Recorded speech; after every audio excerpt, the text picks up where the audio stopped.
Hello everyone, welcome back to another video talking geeky stuff. So it's been some time since I did a movie, my thoughts slash review. I've been doing a lot of unboxing tech recently, and I kind of skipped doing movie reviews on my thought because, to be honest, I was never really that good. I don't I don't write script to my things. I just kind of like do a PowerPoint and just talk. That's about it. But I felt with Deadpool and Wolverine, I actually want to talk about and I want to share my thoughts. As normal, there will be spoilers. Okay, spoiler alert, you have been warned. I would definitely recommend everyone, watch this film. There's a lot of spoilers here. Just like always, if you follow my channel from before, when I did do some of these, I keep the trailer playing in the background. So I watched this yesterday, Thursday afternoon, and I actually wanted to do the my thoughts this video straight afterwards, a few hours, like I always do, while it's still fresh in my mind. But I had a couple of things I had to do, and then time passed, and I kind of forgot until did I work, and now I'm finished work, and I got some time to do it now. Yeah, so if you watch my videos, you know that I'm a big geek, hence the name Talking Geeky Stuff. And speaking about that, I forgot to put Talking Geeky Stuff logo on top. This PowerPoint was done like about 5-10 minutes away. I just wanted to talk about it because first, I'm into comics. I'm a big comic book fan. I just love comic books, and it's got one of my favorite superheroes slash comic characters of all time, Wolverine. I put him, I think, my fifth favorite superhero or comic character of all time. And I mean, I like Deadpool, but he's not my favorite. I mean, I like him, but he's not my favorite. And so, and of course, I like the first two Deadpool movies. To be honest, I liked them, but I always thought they were, please. I've always thought they was too, how do you say it, overrated. They were good films. Don't get me wrong. I give them the first one. I give a solid 7.5 out of 10. Second one, 7 out of 10. But they're still great movies. Ryan Reynolds captured the character so good. Breaking the 4-4 is a great film, but I had some problems with it. But that's a whole totally different thing. But they're still really good films. This one, I'm in two minds. It's very messy. The pacing in some parts off, but I'm going to start talking about this from a fan point of view. A nerd, a comic book nerd who's been reading comics for most of my life and who knows a lot about the history of the characters and so on. And I want to talk straight on the bat. I think Hugh Jackman steals the show. I think when he first got cast in X-Men back in 99 as Wolverine, just like everyone, I was skeptical, because we all know Wolverine in the comic was a 5'3", 5'4", okay, and Hugh Jackman was a 6'2" or something like that. I think, wait a minute, he's too tall. The original X-Men came. I watched it. I liked the original X-Men. It wasn't the best, but he was a stand-up performance. And then the next X-Men, I think that Hugh Jackman really embodies Wolverine. I love his look, and you kind of like wish that he made Wolverine so good that you kind of wish that the comic book version of Wolverine is 6 foot plus, because excuse me, someone who's 5'3", 5'4" is not really intimidating in real life. You know what I mean? And Hugh Jackman, he's got a size, he's got a bulk, especially like after what X-Men 2 and 3 onwards, he really bulked up, and he looks the part. He has a really kind of rough look, and I think this Wolverine, he portrays this Wolverine, in my opinion, the best.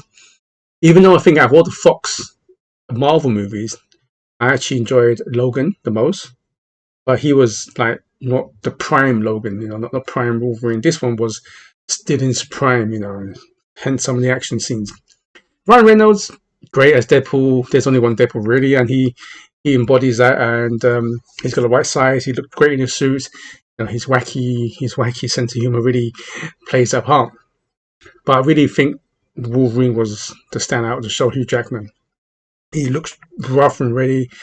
I love the fact that bought the costume, the yellow one, and the cameos are great. And the beginning sequence really love.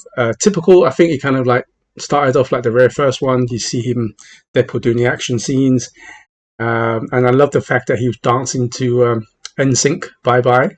That was so funny. So yeah, the beginning sequence, Deadpool is digging Wolverine's grave and hoping that he's still alive because of the healing factors, and of course you find that it's a bag of bones, or adamantium bones, and then these people come to kind of capture, try to whatever they do to Deadpool, come from this different timeline, and then he uses Wolverine bones and all his body parts or the bone parts to kill everyone, and that's when NSYNC song comes and he's dancing, he's killing some really good fight choreography. I think when it comes to fight choreography, I think this one in particular, I think was the best one. Some really good moves, I really did like that. So anyway, yeah, so he fights them all, kills them all, and it starts like the first movie, then kind of like near the kind of like 2 minutes in, he goes, and Deadpool goes, "You wondering what's happening?" He kind of, "I take you back 48 hours or something like that." So it's kind of like the very first movie where he starts off and then suddenly has a flashback. And this is where I think kind of dragged on a little bit. They kind of set the story up, and the time parallax, or the paradox, or whatever his name is, talking about his time is going to get erased because the anchor is killed, and the anchor so happened to be Logan, Wolverine, Old Man Logan. And there's a couple of good scenes where he tried to interview for Avengers. Is he happy? That was fun. Anyway, so he goes and tries to find a Wolverine, and then this and he goes, cue the montage. And this is, as a fanboy, every single Wolverine. And this is where I think, from a fanboy point of view, I really nerd out, because if you read the comics and so on, you will understand some of the Wolverine. You can see that it was written and produced by fans. It was a comic book. You go to all different timelines or different universes of these Wolverines, and I see the one of my favorite. I think the first one was I got Wolverine. He was in the bar drinking. He jumps off the stool, and he's a 5'3" Wolverine, and that was quite funny. And then he went to another timeline. You see Wolverine with an eye patch. I think, if I remember correctly, that's from like Wolverine when he's in World War II. And then he went to another timeline, or another universe, to see a Barry Windsor Smith Wolverine. Kind of his hair was all kind of crazy and berserk Wolverine. That was another good one. And then he went to another timeline or universe to see like a Wolverine fixing his bike from the back.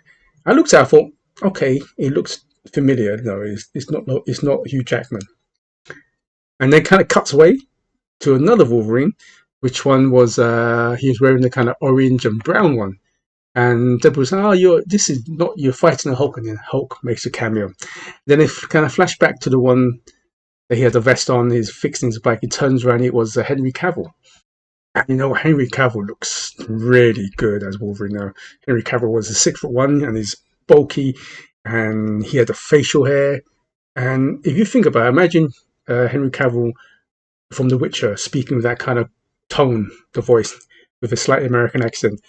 I think Henry Cavill can pull it off, and I think Kevin Feige should get him to do Wolverine. Forget about Captain Britain. Get him to do a Wolverine, because I think with Hugh Jackman, in my opinion, to me anyway, personally, I actually want a Wolverine who's over 6 foot. It feels more intimidating. So that's cool. And then, of course, he finds a drunken one, what we see in the trailer, and they take him, and then he finds out, oh, you've been wearing that blue, yellow costume all the time. So that kind of starts the story, and yeah, and then Paradox, whatever his name is, tell him, no matter what you do, the time zone, his timeline is going to get erased, and they're trying to stop him. He's building this machine to erase all time, so he wants to be like the TVA. Is it TVA? Like the supreme ruler or something like that. So they kick him. He kind of sends him to the void, like wherever these kind of like, what do they call it in the film? They call it like purgatory, and where all these kind of leftovers are. That's where it starts off. You see all the cameos, which I'll definitely get into, and some of the cameos. There's one cameo in particular that really, literally, I started clapping and I was laughing. I was actually almost whistling, but I can't whistle with my fingers. So this was one of my favorite cameos. And I think there's, like I said, the bit where they build up, it kind of dragged on a little bit. I think you can see there's a lot of improvising, ad-libbing, and they didn't want to cut certain things. I think the humor started off good, but it would have been better if they cut maybe 2 minutes out of it instead of like prolonging it. Because I actually really enjoyed some of the more heart to heart. Because Hugh Jackman plays Wolverine as a kind of like Wolverine. There's a couple of good like one-liners from him, but he played the kind of serious type compared to the Deadpool, the kind of breaking the fourth wall. So I think I think the dynamic worked. But there's some scenes where it kind of like dragged on because I wanted to see more of what happened to Wolverine's past and why he become this kind of drunken, he doesn't care kind of thing. He talks about it, of course, in the movie, but I wanted to see, to be honest, I wanted to see a flashback scene about that. Maybe they couldn't get some of the actors to refilm the flashback. But I think they could have done something. Because Hugh Jackman is always a great actor, and he would bring that emotions and he'd tug on my heartstrings a little bit. And there's a bit where I don't know. Do you know when it's like almost like Mad Max a bit, and then just some things just got kind of, they could have cut some of the comedy. Don't get me wrong, I love the comedy. Comedy was great, but there were some scenes that kind of like went too long, and the joke's been told. He's kind of retelling the joke again, but in a different way. Hope that makes sense. And you can see there's a lot of ad-libbing and improvising, and I didn't want to cut this. So I would rather have them cut some of that and add some maybe extended more of the Wolverine backstory, the more of the serious side, like the scene when I won't get to now. But anyway, there's some of the best cameos. I'm just going all over the place because I'm trying to, even though this is a spoiler review, but I'm trying not to spoil too much. Well, I'm going to spoil it. Forget it. So they go to this place. You see, like in the trailer, you see Ant-Man opening up. Before that, let's start before that when they get into a fight. It's a great fight, by the way, and Wolverine kind of wins the first one, and then Deadpool convinced Wolverine that, look, if you can work with me, I guarantee you they can change your timeline and save the X-Men. So Wolverine kind of agrees to help. And then Karen Walken went to this place, and kind of like a little homage to Mad Max, all these cars and vehicles driving around. See the old school Sabretooth, Tyler Mane. You see Pyro and a few others. And then at the top on somewhere you see the voice. Straight away I knew it was Chris Evans. Chris Evans jumps down the superhero landing and he does a speech, and Deadpool was saying, I can't wait for this. Avengers Assemble.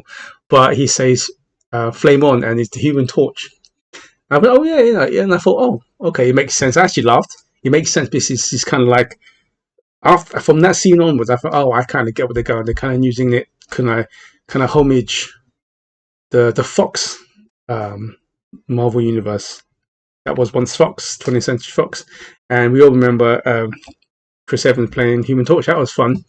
Then he gets beaten, they all get captured. Just before there was a kind of like a rematch with Sabretooth and Wolverine. Wolverine, they kind of run towards, and Wolverine takes his head off, and they both get captured and taken to Cassandra Nova.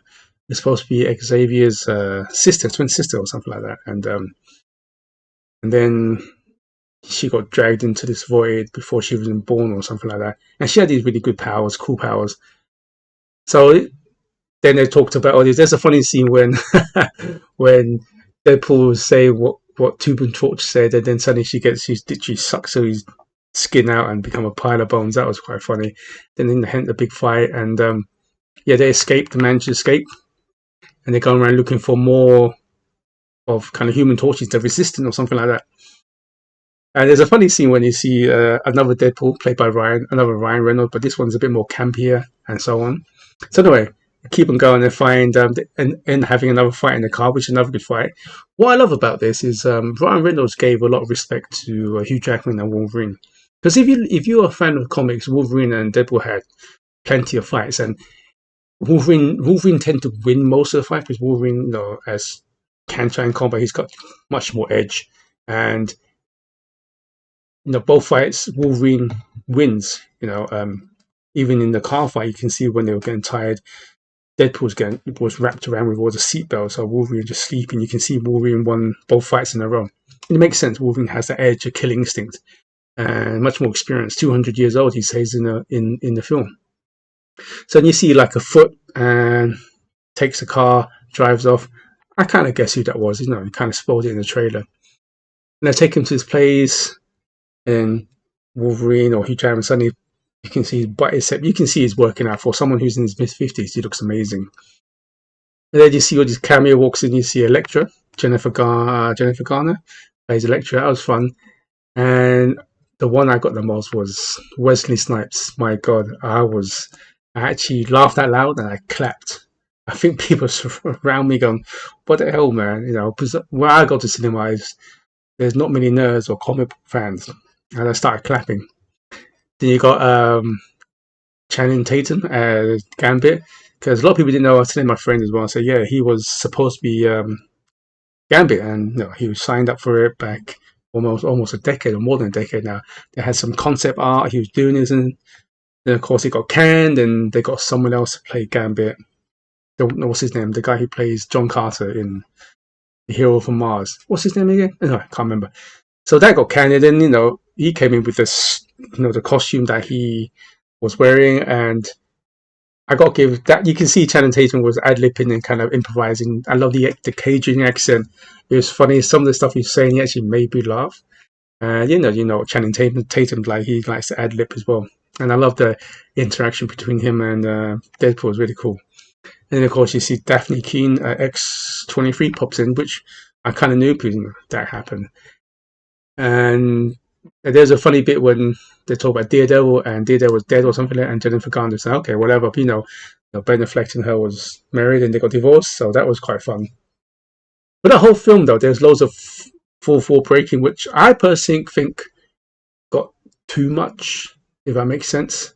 I felt they could have held back some of them. There was a few good ones where I'm glad that Deadpool did. He kind of like takes a mick out of the woke mob. Talk about it. I mentioned a couple of things about like getting cancelled, which is pretty cool. There's a really good moment when Wolverine is out in a fire camp and X-23 comes up, sitting next to him, and talks about you're going to go and storm the Cassandra Nova's camp and get out of this void and go back to the world. That was a touching scene. I actually wanted more of that. I really wanted more of their relationship, and like I said, some of the pacing they could have. I said earlier, I know it sounds weird, but I wanted them to kind of like cut some comedy, that especially the ones you can see that was improvised and kind of got boring, if you know what I mean. And the bit with Wolverine and the heart touching bits, I actually wanted to kind of extend more of that. I was wanting to know more about this Wolverine, because I mentioned earlier, I think this portrayal of Wolverine is so good. Look, Hugh Jackman is Wolverine, and no one does it better. I think no one else has done it. He's done it for what, 23, 24 years now, but it's the same that he was good in those X-Men movies, but those X-Men movies were good, as in average to a little bit above average. And Wolverine, and I was supposed to say, I think it got hampered by PG-13, which Deadpool actually mentions in the film. And a character like Wolverine, you need a rated R, a 15 in the UK, blood and guts, swearing, that kind of thing. So that's why I said this Wolverine's the best portrayal. So anyway, they go and storm it, and every character has their fair share of screen time fighting and so on. I really enjoyed some of the fight scenes. I think they put a lot of effort into that. Anyway, they confront Cassandra and they win, and then they go, and she has Doctor Strange's ring and sends them back to the world. And then of course there's a bit where he fights a bunch of Deadpools. They talk about there's hundreds of Deadpools, and I think that went on a little bit too much, especially the talking scene. But I did like the fight when there's running past 100 Deadpools and you see Wolverine just. Oh no! Before that, when they're walking out of you see the trailer walking out, and then the Madonna's like a prayer. And then you see Wolverine and Deadpool standing, getting ready to kill them all. And then he pulls, just out of the blue, for the whole thing we didn't see it, then he pulls his mask on. I love that. It was so good. And then he goes around and he kills all the Deadpools, right? And then, of course, you find that Deadpool regenerates. There's some scenes just right in the comic, the way he pounces and stabs them. Those are straight out of the comic. I swear to God. Uh, the creators know they were fans. They must be fans to get all these amazing shots of what it does. You know, there's so many good Easter eggs in there as well. And then I think that bit was good. The fights were great, but I think the build up could have been shortened down a bit. And then of course they go and stop Cassandra, and they had to kind of like was it destroy the mechanism underground. And they were saying if you do it, you'll vaporize from a nuclear level or a molecule level. And anyway, so Wolverine's going to do it first, and then the Deadpool kind of sneaks on him and he does it. But Wolverine breaks it, and you can see the joint hands, and they did it. And there was an amazing scene where when Wolverine joins hand, and then the electricity or whatever particles just rips his clothes off, and you can, I swear to God, by cinema I was full, there's a bunch of a lot of women, and once Wolverine's clothes just kind of vaporize, you see Hugh Jackman's body. I heard a bunch of women just go, they start gasping. And I was like, well, okay, I mean, for 55, 56-year-old man, he looked amazing. And there's a scene where kind of Deadpool looks over, looking at Hugh Jackman's abs and nodding, yeah, I know. Anyway, they both survive because the healing factors. And it kind of ends there. Once it ends, they have a Schwarm, just like in the Avengers, and kind of moves on. That was pretty cool. The end credit is pretty fun, you know, where he talks about that. Anyways, there's a rumor going around that I got the Human Torch killed. That was cool. Look, I like the film. I do. I give it. At first, when I finished and I thought about it, I thought, okay, I give it a 7 out of 10. Maybe 7.5. And I, you know, out of all three movies, I think they all kind of maintain a level. 7.5, 7 out of 10. I think they're good movies, but not great. But I had to think about this movie as a fan, as a nerd, comic geek. I'll probably give this a 9 out of 10.